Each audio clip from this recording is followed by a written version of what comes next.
চারিদিকে প্রচুর অ্যাস্ট্রোলজার্স দেখে নাও, এত অ্যাস্ট্রোলজার্স রয়েছে, তুমি জেনুইন অ্যাস্ট্রোলজার পাওয়াটা কিন্তু খুবই টাফ।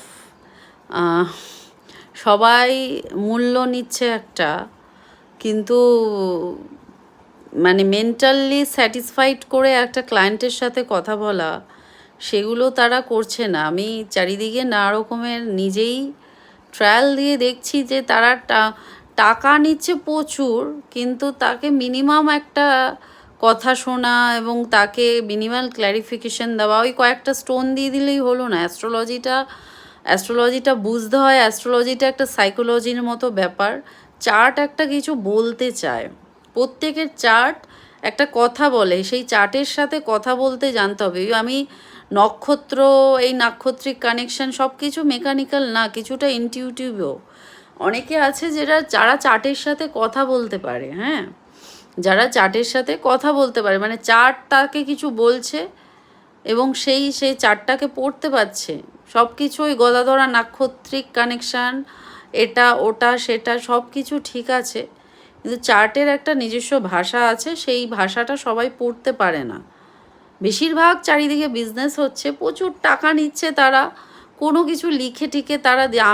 আমি তো পার্সোনালি যে অনলাইন কনসালটেশন করি, তাতে আমি আমার প্যাডে সেইখানটা আমি সব লিখে দিই মোটামুটি, তার তিথি কী, কী, তার মিনিমাম এফোর্টটুকু তারা বাজারে চারিদিকে যা করছে, মিনিমাম এফোর্টটুকু দেওয়া না, মিনিমাম কথাটুকু বলা না, শুধু একটা দুটো স্টোন দিয়ে ছেড়ে দিল না। সেই স্টোনের নাম সে বুঝতে পারছে কিনা, লিখতে পারছে কিনা কিছু না, স্টোন দিয়ে।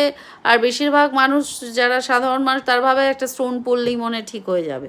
বুঝতে হবে নিজের চার্টকে, বুঝতে হবে নিজের গ্রহগত পজিশনিংকে।